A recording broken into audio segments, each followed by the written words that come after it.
अस्सलाम वालेकुम बच्चों, I am once again back. I welcome you all on campus.pk as well as on YouTube. आप सब लोगों का यूट्यूब पर campus.pk पे बहुत बहुत वेलकम, खुशामदीद। उम्मीद है कि आपने कल वाले लेक्चर को ज़ाया नहीं जाने दिया होगा। कल वाले लेक्चर में से कुछ इंपॉर्टेंट चीज़ें आपने एक्सट्रैक्ट की होंगी और उन इंपॉर्टेंट चीज़ों का आपको इंट्रोडक्शन में बहुत ज़्यादा फ़ायदा होगा। कल के लेक्चर के बाद एक छोटा सा टेस्ट, 5 एक एमसीक्यूज का छोटा सा टेस्ट किया गया था, रखा गया था, जिसमें से वही पॉइंट्स जो हमने लेक्चर में डिस्कस किए थे वही पॉइंट्स उस टेस्ट में डिस्कस किए गए थे। तो वो चंद एक बच्चों ने टेस्ट अटेम्प्ट किया, बहुत सारे बच्चों ने टेस्ट अटेम्प्ट नहीं किया। वो मे बी थोड़ा सा लेट शुरू किया गया था, इस वजह से उन्होंने अटेम्प्ट नहीं किया। So I am gonna discuss some of the questions from that test because they were important. The concept was important और ये वही कॉन्सेप्ट था जो कि मैं ऑलरेडी पहले लेक्चर में डिस्कस कर चुका था। सो जरा उन्हीं कॉन्सेप्ट्स को एक दफ़ा देख के, एक दफ़ा उन पर नज़र मारने के बाद फिर आगे मूव ऑन करेंगे। तो एक सवाल था परसेंटेज एरर में से या परसेंटेज अनसर्टेनिटी में से। First question was the error in mass and speed is 2% and 3%। The error in kinetic energy is, kinetic energy का एरर क्या होगा? तो you must know what is kinetic energy's formula, 1/2 mv²। अब जो चीजें मैंने आपको कल बताई थी वही इस पे आपने आज अप्लाई करनी है, बल्कि कल मैंने अप्लाई भी करवाई थी। So kinetic energy is 1/2 mv²। Mass और वेलोसिटी के लिए परसेंटेज, मैस और स्पीड के लिए परसेंटेज एरर गिवन है। बताया था कि जब पावर ली जाए, पावर के लिए परसेंटेज एरर पावर से मल्टी माइनस सी गैमा। तो जब आपने टोटल सबकी पावर रूल लगा के कैलकुलेट कर ली, मल्टीप्लिकेशन में आपने ऐड करना है। जब आप ऐड करेंगे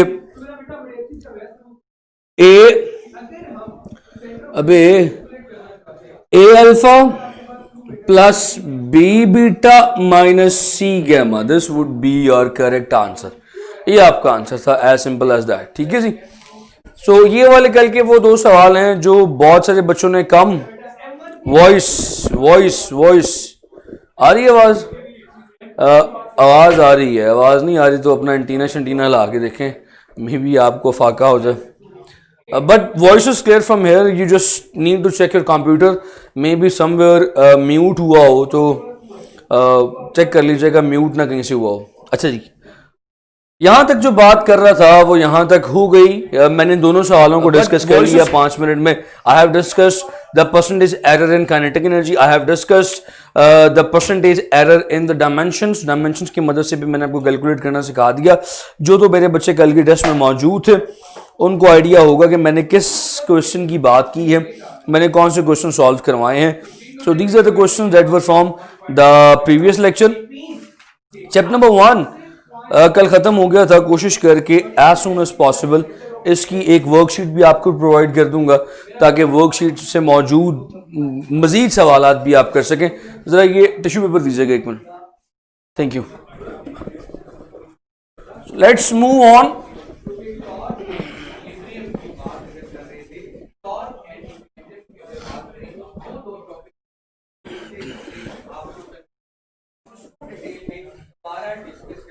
आगे की तरफ चलते हैं, प्रीवियस डिस्कशन से आगे निकलते हैं, आगे मूव ऑन करते हैं।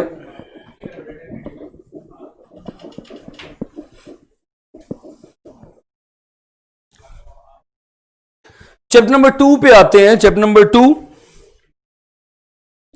Let's talk about chapter number 2। Chapter number 2 has got two parts बोले तो vectors and equilibrium. We will try to complete vectors in this lecture. Vectors के पोर्शन में से मैक्सिमम क्वेश्चंस मैं कोशिश करता हूं कि आपको आज के दिन में कंप्लीट करवा दूं। फिर उसके बाद जो इक्विलिब्रियम का टॉपिक होगा वो इंशाल्लाह कल करवाएंगे। सर रिपीट करें, आई विल ट्राई कि मैं रिपीट कर दूं because time is less.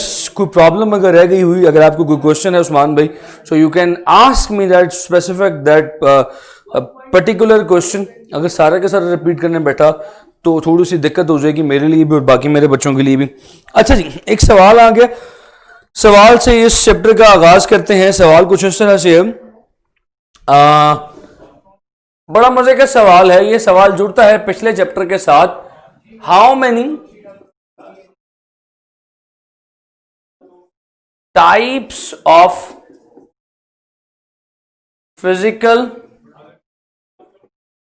Quantities are there. आपको ये सवाल शायद देख के अजीब लगे, क्योंकि फिजिकल क्वांटिटीज तो हमने चैप्टर नंबर 1 में पढ़ी थी कल। आज फिर इसका जिक्र क्यों आ गया? How many types of physical quantities are there? 2 हैं, 3 हैं, सी 4 हैं, डी अनफिनिट है। क्या ख्याल है? How many physical quantities are there? 2 हैं, 3 हैं, 4 हैं। कल हमने पढ़ी थी कि फिजिकल क्वांटिटीज 3 होती हैं, सप्लीमेंट्री, बेस और डराइव। वो जो हमने एक्चुअली 3 पढ़ी थी, there were the categories. Categories of physical quantities are 3।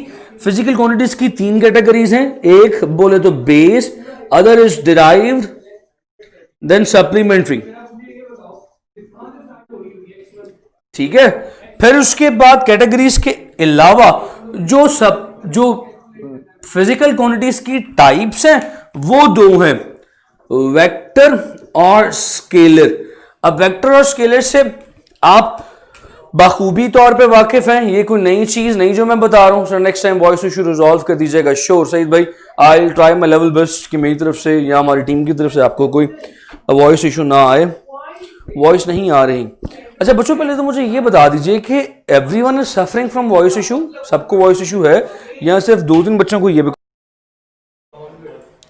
अच्छा बच्चों, नाउ गॉट इट, क्लियर है, वॉइस क्लियर है, कैन यू हेयर मी? जरा बताइएगा फटाफट, can you hear me? I hope can you hear me? Now you can hear me. So उम्मीद है कि बात नहीं आ रही सर, अब भी किसी को नहीं आ रही। Still the problem is there, voice is not clear. Okay, मैं इसका वॉइस का कुछ करवाता हूँ, just give me a minute. आ गई? Okay fine, that's good. Now everyone can hear me, fine. ले जी, वापस आते हैं लेक्चर की तरफ। First one of the following is a vector quantity. इनमें से कौन सी क्वांटिटी वेक्टर है? क्या ख्याल है? फोर्स एक वेक्टर है, अभी एग्जांपल दिया, फोर्स एक वेक्टर है। करंट, क्या करंट की डायरेक्शन होती है? क्या करंट एक वेक्टर है? Omega, W, omega is angular frequency, angular velocity that you have already studied in chapter number 5। Chapter number 5 में आपने पढ़ा था।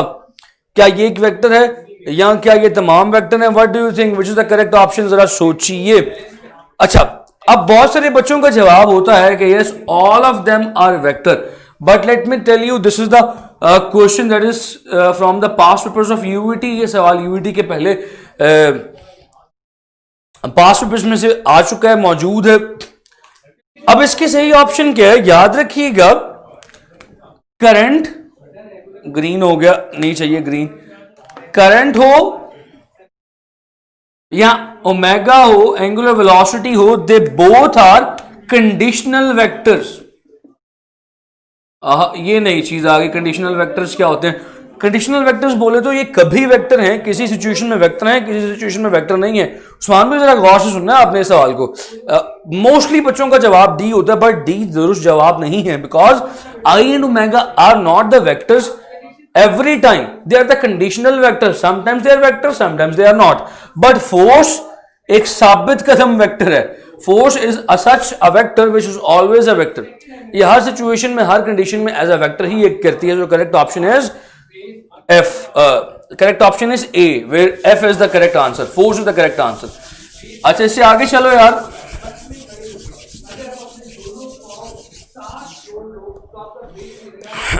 उसके बाद आगे चलते हैं। There's another important question. लो जी, वेक्टर्स की बात कर रहे हैं तो वेक्टर्स में डिटेल पे बात ना करें तो ये कैसे हो सकता है? How many components of the vectors are there? Vectors के भाई कितने कंपोनेंट्स होते हैं? 2, पता नहीं, मुझे नहीं पता, 3, C 4, डी इन्फिनिट। इन्फिनिट को रहने दो, इनमें से कर देते हैं नन ऑप्शन। क्या ख्याल है? How many components of a vectors are there? Vectors के कंपोनेंट कितने होते हैं जी? इस सवाल का जवाब देने के लिए पहले हमें कंपोनेंट्स को समझना पड़ेगा। कंपोनेंट्स क्या होते हैं? कंपोनेंट्स बोले तो अज्जा, एलिमेंट्स जिनको ऐड करके वेक्टर है। जिस तरह अगर मैं आपसे पूछूं कि बच्चों what do you think what are the components of tea, चाय के कंपोनेंट्स क्या हैं, चाय किन को मिलाने से बनती है? ये विल से दूध, पत्ती, चीनी, पानी, इनको मिलाऊंगा, चार कंपोनेंट्स को मिलाऊंगा, चाय बन जाएगी। यानी कि चार चीजों को मिलाया, चाय बन गई। जिन चीजों को मिलाया वो कंपोनेंट्स हैं। You are getting this point? बात समझ में आ रही है? इसी तरह वेक्टर्स के कंपोनेंट क्या होते हैं? वेक्टर्स के कंपोनेंट वो वेक्टर्स होते हैं जिन्हें ऐड करने के बाद रिजल्टेंट आए। अब यहां पे मैंने पूछा हुआ कीवर्ड क्या है? Components of vector. मैंने सिर्फ कंपोनेंट लिखा है, I do not right rectangular components. Rectangular components दो या तीन होते हैं। अगर आपने बात की हो एक्स वाई प्लेन की, एक्स वाई प्लेन बोले तो एक्स वाई एक्सिस, उस केस में दो कंपोनेंट्स होते हैं। ये इस केस में दो कंपोनेंट्स है। दो कंपोनेंट्स बोले तो X component and Y component. अगर आप बात करें एक्स वाई जेड एक्सिस की, एक्स वाई जेड प्लेन की, ये 3 डायमेंशनल है, इसमें तीन कंपोनेंट्स हैं। ये कौन से कंपोनेंट्स हैं? These are rectangular, these are rectangular components. ये रेक्टेंगुलर कंपोनेंट्स है। बट हमने तो रेक्टेंगुलर कंपोनेंट्स का पूछा ही नहीं। हमसे तो पूछा जा रहा है कि भाई what are the components of a vector, vector के कंपोनेंट्स कितने हैं?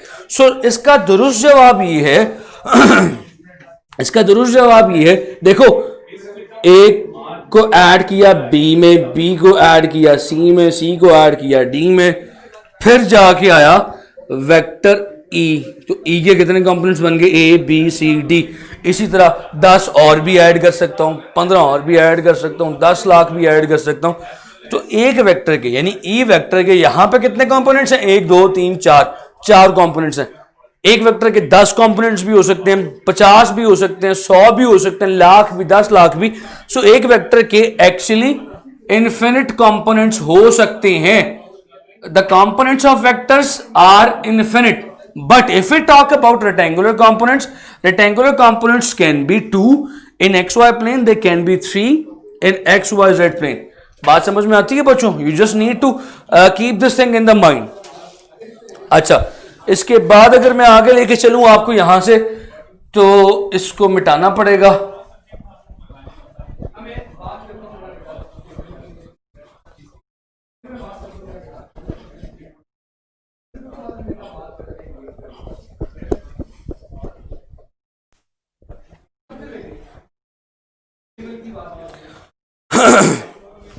इसके बाद एडिशन ऑफ वेक्टर पे बात करने लगे हैं। Yes, what is addition of vector?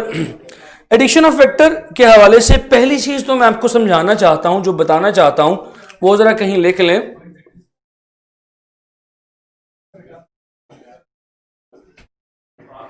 पहली चीज you must know they are added by head to tail rule. ये टेल नहीं, टेल लिखा है, head to tail rule. Vectors को ऐड किया जाता है हेड टू टेल रूल से। दूसरी बात याद रखिएगा, एडिशन ऑफ वेक्टर जो है that is commutative in nature. Commutative बोले तो a plus B, vector a plus B is equal to B plus A. आप वेक्टर a में b को ऐड करें या b में a को ऐड करें, the answer would be same. They're commutative in nature. बात समझ में आ रही है? But now I am gonna ask little bit a different question, एक मुख्तलिफ क्वेश्चन जो बड़ा मशहूर क्वेश्चन है, आपके इंट्रोडक्शन में भी आ चुका है और इसके अलावा बोर्ड का बड़ा मशहूर क्वेश्चन है। जरा देखिएगा, inverse of addition of vector is. Addition of vector का इनवर्स क्या होता है? पता नहीं, जो मेरे ज़हन में ऑप्शन आ रही है मैं लिखता चला जा रहा हूं। Subtraction C, multiplication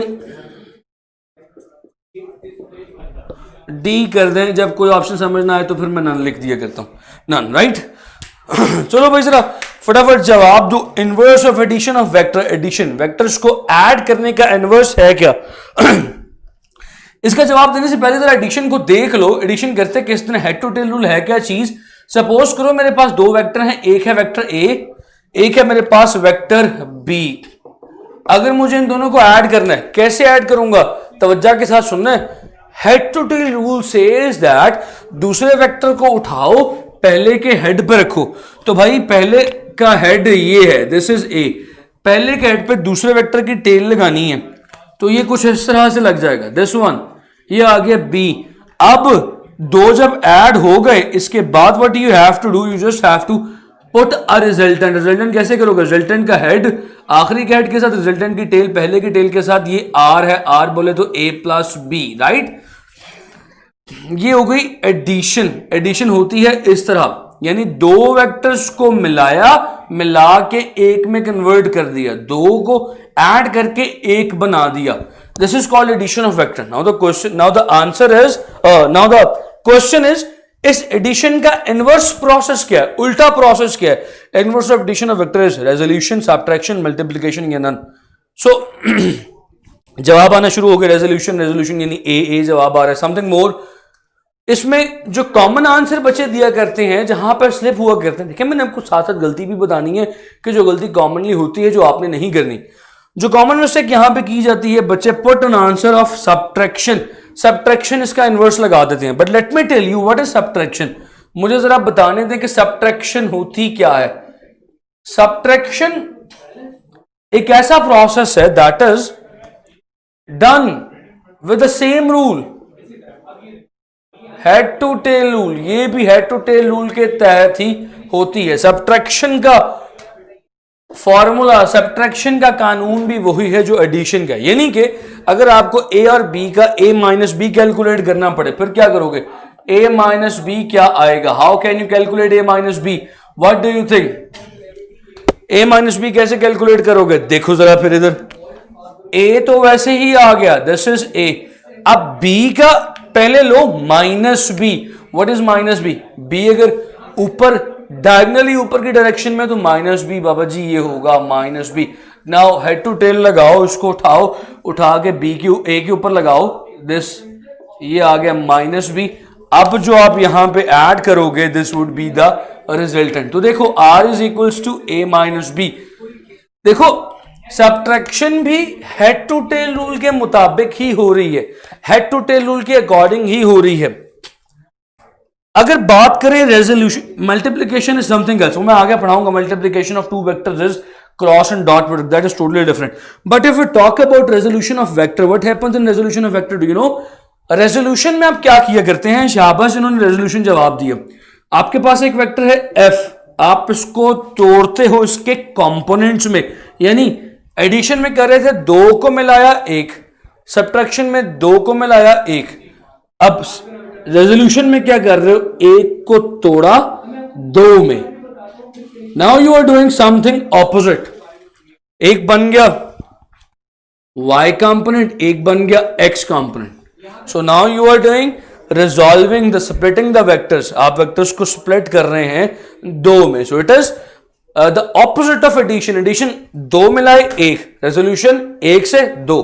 so this is the opposite of addition. आगे बढ़ते हैं जी, लिख लो चीजें साथ साथ।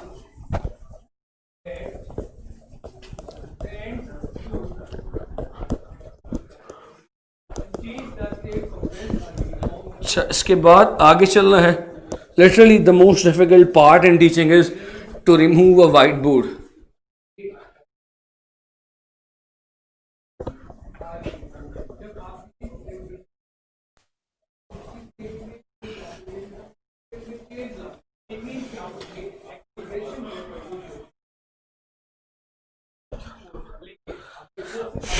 अच्छा जी, इसके आगे एक बड़ा मशहूर सवाल आ गया। सवाल है जी कुछ इस तरह से,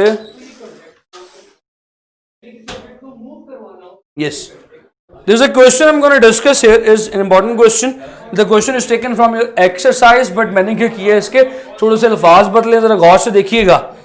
Given that, आपको बताया जा रहा है, given that A vector is equals to B vector, then theta between A plus B and A minus B not bars. Options: 0 degree B option, 180 degree option C can not be measured, option D is 90 degree. कोई 0, 180 can not be measured और 90 degree, इन चारों में से कोई एक option है, जरा बताइएगा।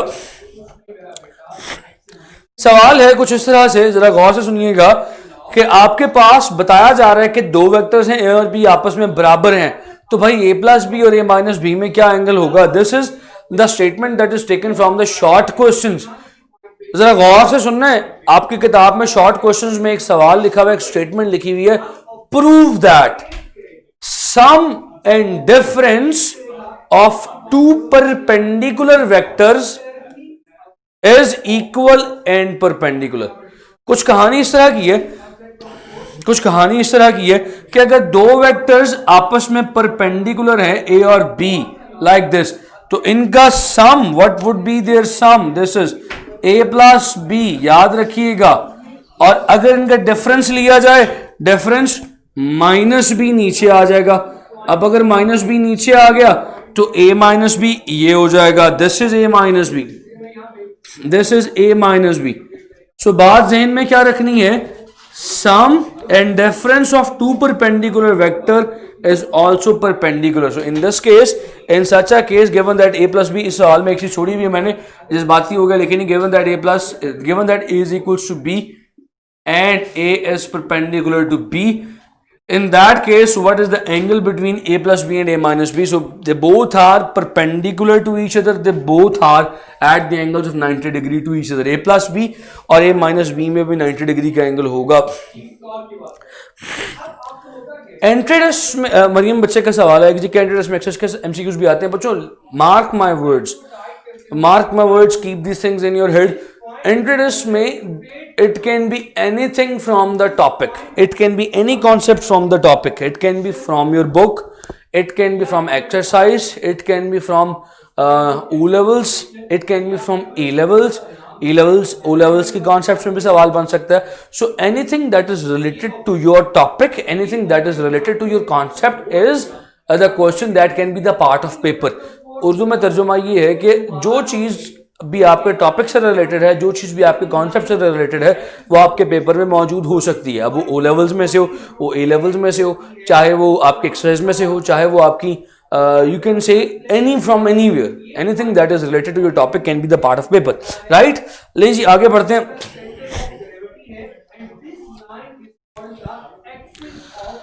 अच्छा जी, द नेक्स्ट क्वेश्चन इज, एक सवाल बड़ा मजे का, बड़ा मशहूर क्वेश्चन आ गया, बड़ा इंपॉर्टेंट क्वेश्चन आ गया। Since I am discussing NGP, तो जीके का क्वेश्चन है वो आपसे शेयर करना है। जीके 2018 का क्वेश्चन है वो जरा शेयर करना है आपके साथ।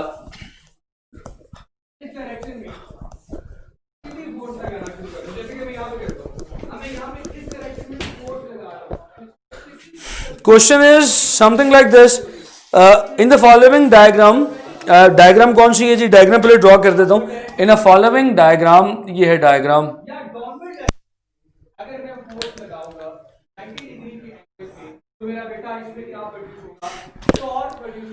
इन अ following diagram R is the resultant vector of A and B। सवाल जरा पहले सुन लें, उसके बाद समझाता हूं। R is equal to B over under root 2, ये है R, ये है A, ये है B। R is equal to B over under root 2, what is the value of theta between them? Theta क्या होगा, राइट? ओके फाइन, ठीक है जी। ले जी, सवाल कुछ इस तरह से, मैंने इसकी स्टेटमेंट नहीं लिखी, जरा सवाल जरा सुनिएगा। This is the question that is taken from जीकी। यार ये हरा रंग किसने डाला? जीकी का क्वेश्चन है, तो जरा सॉल्व कीजिएगा ध्यान से। थोड़े से टफ क्वेश्चन फिजिक्स के आते हैं, जरा गौर से देखिएगा, बल्कि जरा जवाब देने की कोशिश करें, जरा सॉल्व करने की कोशिश करें। सवाल जरा समझ लें पहले, फिर उसके बाद अपने दिमागों को लड़ाइएगा। सवाल कुछ इस तरह से, हम यहां पे ए और बी दो vectors head to tail rule से ऐड हो रहे हैं। दिस इज ए के हेड के साथ बी की टेल। तो यार ए और बी कंपोनेंट्स हैं, रिजल्टेंट आर है। पहले जो आपने वेक्टर्स देखे हुए हैं उनमें ऐसे वाला वेक्टर जो यहां पे होता था उसे रिजल्टेंट बनाते थे, मगर अब कहानी मुख्तलिफ है। ए और बी कंपोनेंट्स हैं, आर इज द रिजल्टेंट। अब इस केस में आपने थीटा कैलकुलेट करना है। ए पता नहीं क्या है, बी ही है, बी की वैल्यू बी है, और आर जो वो बी की टर्म्स में गिवन है, that is beta over under root 2।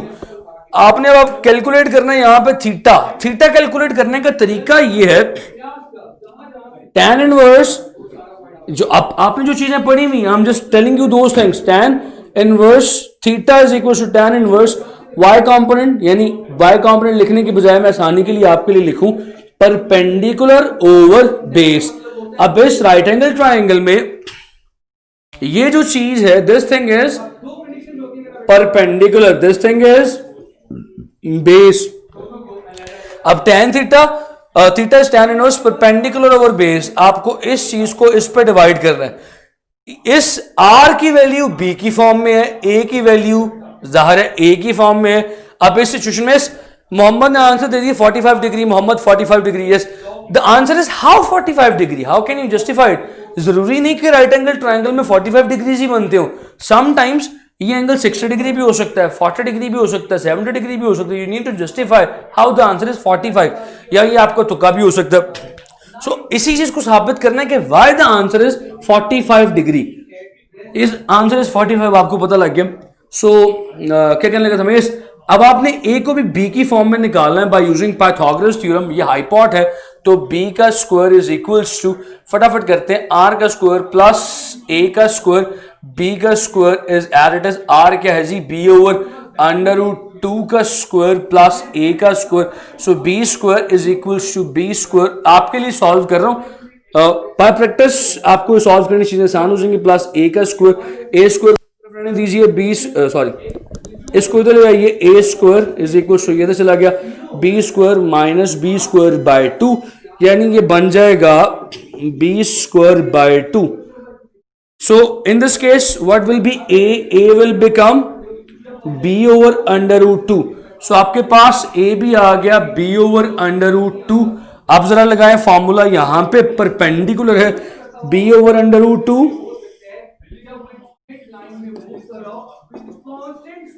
और बेस है once again B over under root 2।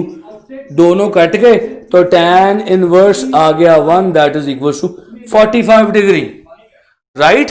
सो इस तरह से 45 डिग्री बनता है using sine. Yes, you can use even sine, yes that is good. आप साइन से भी कर सकते हैं, that is very good. Approach बहुत अच्छी है। मैंने साइन की, मोहम्मद आपने बहुत अच्छा की, शाबाश। आपने साइन रूल का बता दिया। साइन रूल का मैंने इसलिए नहीं बताया बिकॉज कुछ बच्चों को आइडिया नहीं होता साइन रूल का, उनके जहन में निकल गया होता है। You can use sine, sine is base over hypot, sine is perpendicular over hypot, perpendicular ये हाइपोट ये, you can use that one even, शाबाश।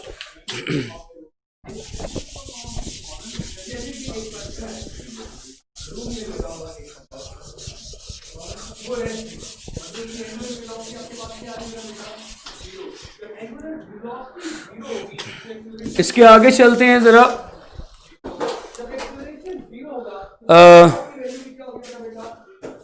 The question is something like this: for two vectors 15 Newton and 7 Newton, what cannot be the resultant? ले जी, शाबाश, आप लोग अच्छी तरह participate करें, I am getting happy.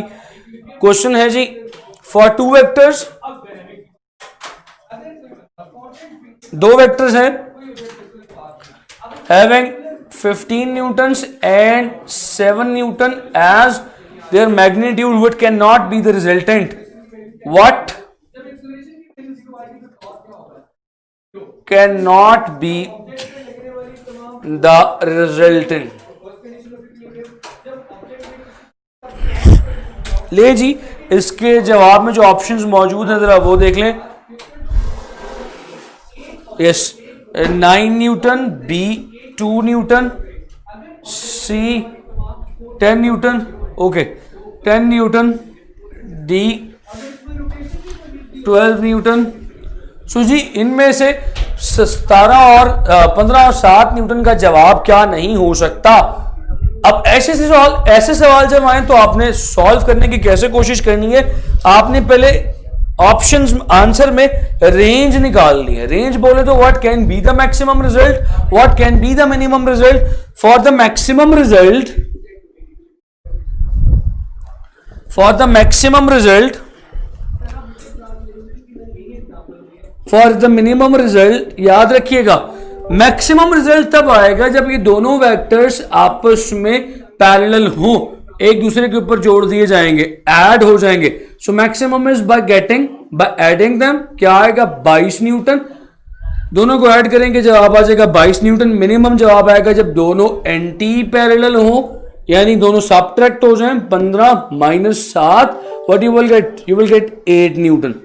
So 15 minus 7 तो लिखा ही नहीं, 15 minus 7 you will gate 8 Newton. अच्छा जी, अब सवाल ये था कि इनका रिजल्टेंट इन ऑप्शंस में से क्या नहीं हो सकता। भाई इनका रिजल्ट 8 से लेके 12 तक होगा, यानी इनके रिजल्टेंट में मिनिमम आंसर 8 आ सकता है, मैक्सिमम आंसर 22 आ सकता है। जो नहीं हो सकता that would be something greater than 22, something less than 8। अगर कुछ 22 से बड़ा ऑप्शन में हो वो जवाब नहीं हो सकता, अगर कुछ 8 से छोटा ऑप्शन में हो तो वो जवाब नहीं हो सकता। 9 इसी रेंज में है, 2 इस रेंज में नहीं है, तो इसको मार्क कर लीजिए। बाकी भी देख लेते हैं, 10 इसी रेंज में, 12 इसी रेंज में।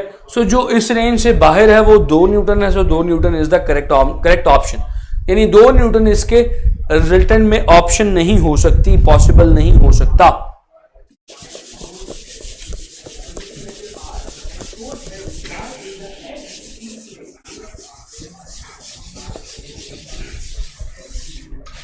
अच्छा, उसके बाद the next question, let's move on the next question.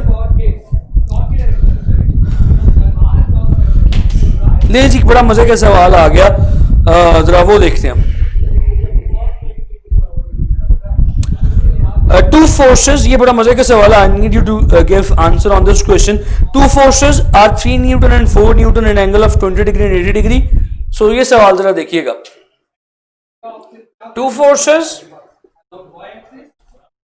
2 Newton and 3 Newton at angle of 20 degree and 80 degree from horizontal. What will be the magnitude of their resultant after adding them? लो भाई, सवाल लिख दिए तुम्हारे सामने, सवाल को जरा पढ़ो गौर से। 2 फोर्सेस हैं, 2 न्यूटन की और एक 3 न्यूटन की। 2 न्यूटन की 20 डिग्री एंगल बना रही है, 3 न्यूटन की 80 डिग्री एंगल बना रही है with horizontal. What will be the magnitude of the resultant by adding them. जरा इनके जवाब लिख देता हूं। एक ऑप्शन है जी √37 न्यूटन्स, एक है हो 2 न्यूटन, किसी ने जवाब बताया 2 न्यूटन। अच्छा, वो पिछले सवाल का जवाब, ओके फाइन गुड। अच्छा, मैं बताने लगा था कि जब 2 वेक्टर्स आपस में परपेंडिकुलर हो, जैसे आपने पहले पढ़ा हुआ है, उस केस में आप बड़े मजे से मैग्नीट्यूड निकालते हो, क्योंकि मैग्नीट्यूड निकालने का फॉर्मूला क्या है, यू नो इट, आप जानते हो। अंडर रूट लिया, फॉर एग्जांपल ये ए है, ये बी है, ये सी है, तो भाई सी का मैग्नीट्यूड कैसे निकालते थे, ए का स्क्वायर प्लस बी का square by using Pythagoras theorem. उस सिचुएशन में कि जब 2 वेक्टर्स आपस में परपेंडिकुलर हो, मगर इस केस में तो परपेंडिकुलर कहीं नहीं गिवन, ये 2 और 3 न्यूटन के वेक्टर्स आपस में परपेंडिकुलर नहीं है। इस सिचुएशन में आप क्या करेंगे, पहले इसकी डायग्राम को समझें। ये वेक्टर्स कुछ इस तरह से हैं। अगर मैं एक्स वाई प्लेन ड्रॉ करूं, this is X Y plane, तो जो 2 न्यूटन का वेक्टर है वो 20 डिग्री का एंगल बना रहा है, वो कहीं यहां पे होगा। This is the angle of 20 degree. ये वेक्टर किसका है, 2 न्यूटन का। जो 3 न्यूटन का वेक्टर है that is making an angle of 80 degree, वो यहां पे कहीं पे होगा, मगर थोड़ा सा और ऊंचा करो, 80 डिग्री से थोड़ा सा ऊपर होगा। Yes, that would be somewhere here. ये है जी 3 newton making an angle 80 degree. इन दोनों को ऐड करना है, इसको उठाओ यहां से, इसके ऊपर रखो, यानी कि दिस इज 2 न्यूटन, फिर इसके ऊपर रखा, दिस इज 2 न्यूटन और ये इसके ऊपर रखा 3 न्यूटन का, this is 3 Newton, this is 2 Newton, और इनका जो रिजल्टेंट आएगा that would B this one, ये रिजल्टेंट आएगा इनका जो कि लेट्स से आर है।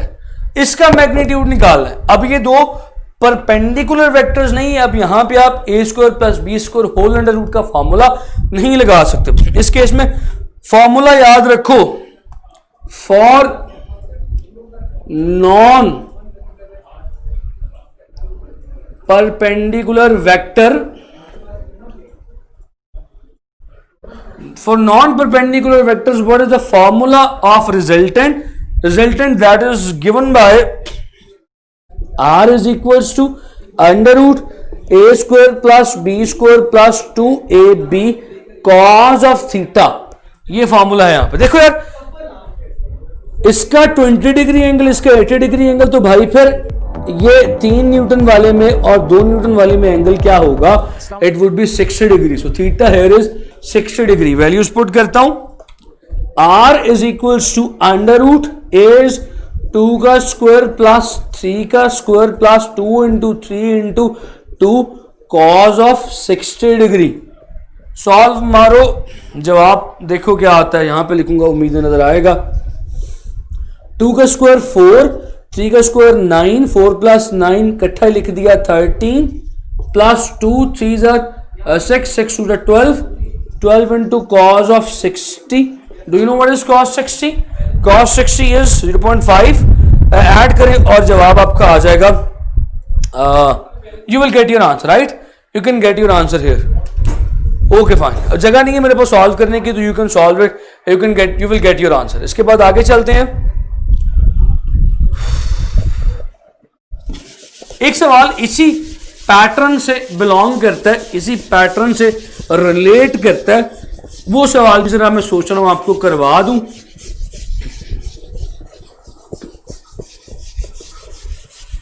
सवाल है जी कुछ इस तरह का,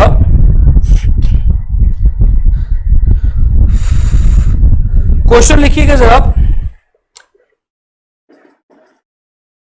resultant of 2 vectors is, 2 vectors का रिजल्टेंट है that is given by the formula a square plus B square plus under root 2ab। बड़ा आसान सवाल है। The angle between a and b is, मैं ऑप्शन नहीं दूंगा, जरा इसको सॉल्व करने की कोशिश करें। How would you solve them? इन्हें कैसे सॉल्व करेंगे आप देखिएगा। Under root A square plus B square plus under root 2ab, how would you solve it? अभी मैंने बताया था आपको कि रिजल्टेंट का फॉर्मूला अगर वेक्टर्स पैरेलल ना हो तो कुछ इस तरह से, sorry this is B, B का square plus 2 into A B cos of theta, right? How would you do it? अब आपने करना क्या है, आपने इस फैक्टर को एंगल निकालने के लिए इस फैक्टर के इक्वल रख लेना है। जरा मैं इसकी इक्वेशन आपको बना देता हूं, यू कैन सॉल्व इट, क्योंकि अगर सारा कुछ मैं सॉल्व करता जाऊंगा तो where would be your practice. इनको दोनों इक्वल कर लीजिए। 2ab cos of theta is equals to under root 2ab। Just solve it. फिर मैं करी जा रहा हूं 2 cos of theta is equals to under root 2। Mathematics वाले हो, ये कर सकते हो? Can you do it? Just try to do it. इसको जरा करने की कोशिश कीजिए।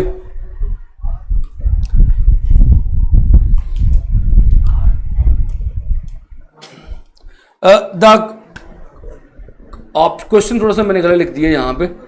क्वेश्चन कुछ इस तरह से, आई एम सॉरी, मैंने भी देखा, ये है 2 अंडर रूट 2ab। सो आपने इसके इक्वल रखना है 2 अंडर रूट 2ab। 2 2 से कैंसिल हो जाएगा, right?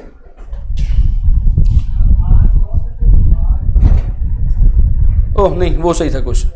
That was the right question. Question वही ठीक था। There is no 2 here. Yes, there was no 2। I am sorry for that. इसको जरा सॉल्व कर लीजिएगा। You will get your answer back. इससे आगे चलते हैं जी। बड़ी सिंपल सी बातें हैं, आगे कोई टेक्निकल चीज नहीं है ज्यादा, कुछ इंपॉर्टेंट पॉइंट्स आपको शेयर करने हैं।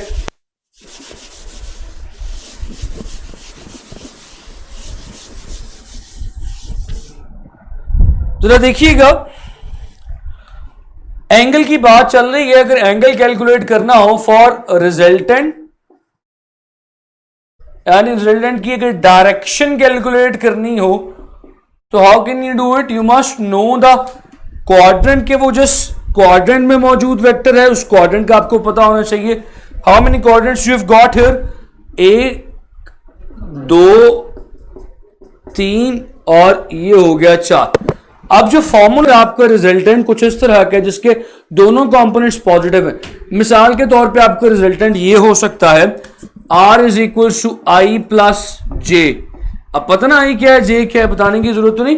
The unit vector for X, the unit vector for Y, I plus J है, तो दोनों एक्स और वाई दोनों पॉजिटिव है। That means your vector lies in the first quadrant.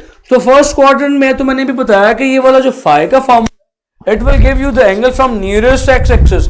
इसकी नियरेस्ट एक्स एक्सिस कौन सी है? पॉजिटिव। बड़ी अहम बात करने लगा, जरा गौर से सुनिएगा। जब आप डायरेक्शन की बात करते हैं, डायरेक्शन की बात करते हैं तो आपको एंगल चाहिए होता है एंटी क्लॉकवाइज। आपको एंगल ये वाला चाहिए होता है from positive x axis anti clockwise. तो ये देखिएगा, from positive x axis anti clockwise, घड़ी की ऑपोजिट डायरेक्शन में एरो लगाया, आपको ये वाला एंगल चाहिए। सो अगर तो आप फर्स्ट क्वाड्रेंट में हैं तो this phi will give you the right option, the right angle, वही एंगल देगा जो आपको चाहिए। यानी here in this case if you need this angle theta, theta can be written with this angle phi. But अगर आपका vector इस second quadrant में, in the case of second quadrant here what should be the case? This x is negative, y is positive, यानी condition कुछ इस तरह की होगी माइनस आई प्लस। अब इस केस में जरा गौर से देखिएगा, इस केस में how can you calculate the angle? अगर आप ये वाला फॉर्मूला लगाएंगे फाई का तो एंगल कौन सा आएगा? From nearest X axis. इसके करीब एक्स एक्सिस नेगेटिव है या पॉजिटिव? आपको एंगल मिलेगा ये वाला फाई से। मगर आपको एंगल कौन सा चाहिए? आपको चाहिए फ्रॉम पॉजिटिव एक्स एक्सिस ये वाला angle. So how can you do that? ये कैसे करेंगे? टोटल एंगल होता है 180, ऐसे ही है, टोटल इज 180। 180 में से फाई माइनस कर दें तो इसके लिए बन जाएगा theta is equal to 180 degree minus phi. For example now your vector is in the third quadrant. अब आपका वेक्टर जो है वो तीसरे क्वाड्रेंट के अंदर है। Phi by that formula will give you the angle from positive X, from nearest X axis, आपको ये वाला एंगल मिलेगा। मगर आपको चाहिए फ्रॉम पॉजिटिव एक्स एक्सिस यानी ये वाला एंगल, तो ये कैसे आएगा? फाई है यहां से यहां तक, इस लाइन से इस लाइन तक एंगल होता है 180। 180 में फाई ऐड कर दें, so theta would be equal to 180 degree plus phi. तीसरे की भी कंडीशन आपके पास आ गई। Now for example your vector is in fourth quadrant, what will happen here? What would be the case here? यहां पे क्या होगा? The angle from this formula will give you the angle from nearest X axis, ये वाला positive मिलेगा, मगर ये nearest ये पड़ता है, छोटा ये पड़ता है, ये फाई आ जाएगा। मगर आपको चाहिए एंटी क्लॉकवाइज, सारी बातें रखनी है ज़हन में, यानी आपको चाहिए ये वाला एंगल। तो भाई अगर ये पूरा कर लेता तो 360 था, 360 में से ये फाई को कर दिया माइनस, सो ये बन जाएगा theta is equal to 360 degree minus phi. So अब आपको पता चल गया कि हर क्वाड्रेंट में आपने एंगल को कैसे कैलकुलेट करना है। So this is theta is equal to phi for first. हर एक को डब्बे में बंद कर लें ताकि आपके जहनों में बंद हो जाए। This is for third and this is for fourth. क्यों जी? ये कंडीशंस याद रख लीजिएगा। बाज़ औक़ात आपको एंगल कैलकुलेट करने को आ जाता है, जब एंगल कैलकुलेट करने को आ जाता है इन दैट केस, शाबाश जी 45 पिछले सवाल का जवाब आ गया, शाबाश Khalid Mohammad is pretty active, शाबाश जी।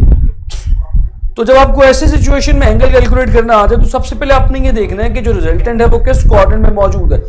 उस क्वाड्रेंट के मुताबिक पहले फाई कैलकुलेट करें, फिर उस क्वाड्रेंट के रिलेटिव फार्मूला लगा दें। ठीक है जी, थैंक यू। ये वाला सवाल भी हो गया। Thank you for your answers, for your activeness.